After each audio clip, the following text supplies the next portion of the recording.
Hey guys, I'm Katie, or KB Does Piano, and this week we're going to be starting on page 18 and landing on page 27, so we've got a lot to cover today. The first new topic we're actually going to learn is on page 18 and 19. So you can see up at the top of page 19, there's something that looks like a little box like that's a 1 and a box that's a 2. So those are basically called first and second endings.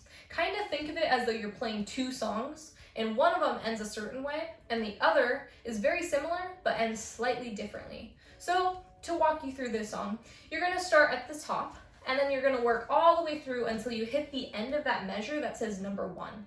And then you can see there's a repeat sign. So, as you remember, when you see a repeat sign, you either jump back to the beginning, or you jump back to the repeat sign previously in the song.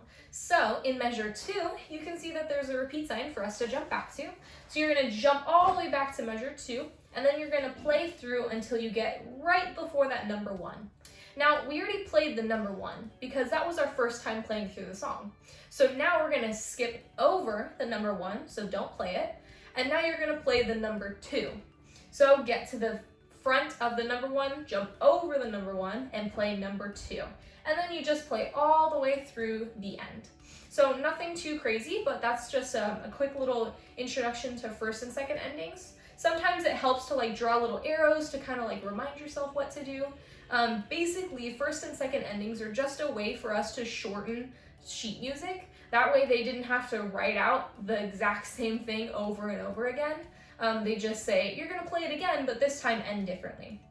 So if you go ahead and turn the page, we've got a brief little introduction to the C major scale. So we've been playing in C finger scale for a while because we've only been playing a 5-finger scale, but now we're going to play the C major scale, which means you're playing the whole octave, so a C to a C.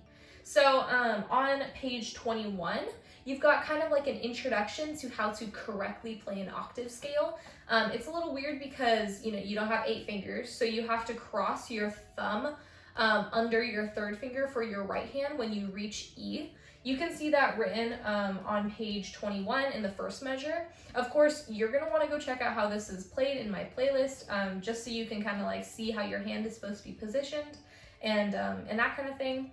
But basically, C major scale is the same as C finger scale. The only difference is that you're just playing the rest of the scale all the way up until that high C at the end. So nothing different. It's all still white keys. It's all still easy. It's just more notes. So now if you turn the page one more time, we've got a song that is all about the key of C major.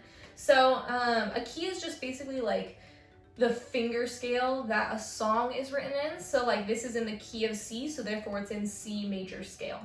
And then there's one other new topic on the top of this page, which is DC al fine. So that's basically another version of first and second ending. What you're going to do is you'll play through the song all the way until you see DC al fine. So the DC stands for da capo, which basically just means go back to the beginning. So you're going to jump to the beginning, and then you're going to play all the way until you see fine, or end, basically. So it's just another way of shortening sheet music so that we don't have to write out the exact same one more time. It's just saying jump back to the beginning and then end at a different spot than you did previously. So that's it for page 22 and 23. Then you can go ahead and turn the page, and we're going to be learning more about the key of C.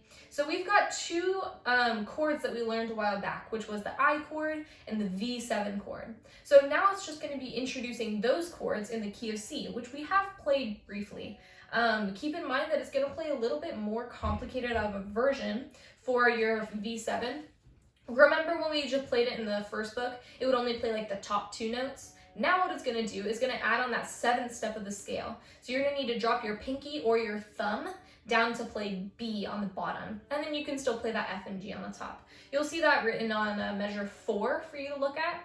And then this song is pretty simple. It does have a first and second ending, so make sure you're playing that correctly. And then you can go ahead and turn the page for our one last song, which is called The Ice Skaters. So this song is, again, just more practice of what the I chord and the V7 chord looks like in C finger scale. The only difference is that they're not playing the chords all at once. They're not playing 3 notes. What they're doing is they're doing a waltz chord pattern, which is usually bottom note and then the 2 top notes played twice. So you'll see that written on your left hand a lot as it plays the bottom note, then the top 2 notes twice. Then the bottom note of a different chord, then the top 2 notes twice. That's a pattern you're going to want to get pretty familiar with. You're going to be playing it a lot, so make sure you understand that. And then you will notice that there is also a DCL fine in this one. So you're going to play all the way until you see that repeat sign down at the bottom of page 27. And then you actually have to jump back up to page 17 and play all the way through again. And then you'll jump back to the beginning and play till it says fine. So that was just a really quick recap of page 18 through 27.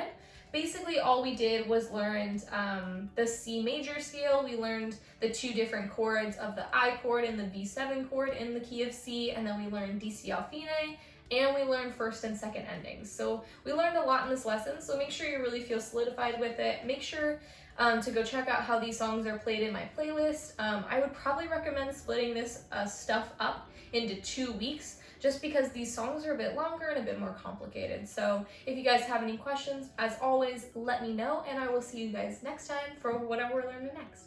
Bye, guys!